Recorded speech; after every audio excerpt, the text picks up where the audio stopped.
সালামু আলাইকুম। ভয়াবহ অবস্থা ভারতে। প্রেসিডেন্ট ট্রাম্পের শুল্ক আরোপের কারণে রীতিমতো বিধ্বস্ত হতে চলেছে ভারতের অর্থনীতি, ভারতের শেয়ার মার্কেট। কিভাবে ঘুরে দাঁড়াবে সেটা তারা ঠিক করতে পারতেছে না বর্তমানে। এই খবরটা আজকের বৃহস্পতিবার, থার্সডে, এই 7th of August, ladies and gentleman. এবং ভারত জুড়ে তোলপাড়। মোদিকে দুষছেন অনেকেই। মোদির একঘেয়েমি রাজনীতি, অপরিপক্ক রাজনীতি, বুদ্ধিদীপ্তহীন রাজনীতি এবং উগ্রবাদী রাজনীতিকে দুষছেন সবাই। আমেরিকার সাথে এই সম্পর্ক যদি তারা উন্নতি করতে না পারেন, ভয়ঙ্কর বিপদের সম্মুখীন ভারত এবং ভারতের অর্থনীতি রীতিমতো দোষে পড়তে পারে অনেক কিছুই। এটাই বলছেন। আমি এই খবরটা বাংলাদেশি একটা চ্যানেল, এটা ইংরেজি সব চ্যানেলেই আছে, আমি গতকালকে বলেছিলাম। আজকে আমি বাংলাদেশি চ্যানেলের এটা আপনাদের পড়ার সুবিধার্থে আমি এটা নিয়ে আসছি।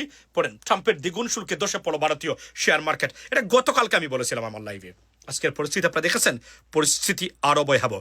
এর মধ্যেই পাকিস্তানের সেনাপ্রধান যাচ্ছেন যুক্তরাষ্ট্রের ট্রাম্পের আমন্ত্রণে।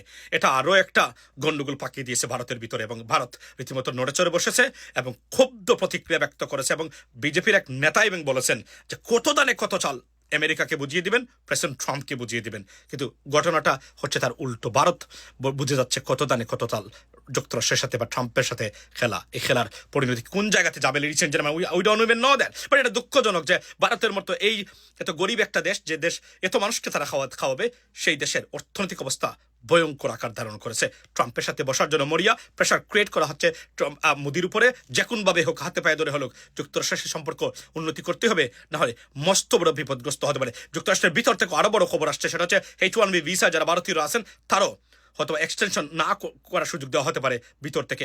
এই ধরনের আপনার চিন্তা ভাবনা চলছে, যেগুলো আরো ভয়ঙ্কর বিপদ ডেকে আনতে পারে। তাই মোদির একটি এখন চাওয়া, রাতে হোক আর দিনে হোক, যুক্তরাষ্ট্র বা প্রেসিডেন্ট ট্রাম্পের সাথে বসে আপুসের মাধ্যমে বা মীমাংসা করে ঘুরে দাঁড়ানো, না হলে পরিস্থিতি ভয়ঙ্কর আকার ধারণ করতে পারে বলা হচ্ছে খোদ ভারতীয় মিডিয়াতেই। ভালো থাকবেন, কথা হবে অন্য সময়।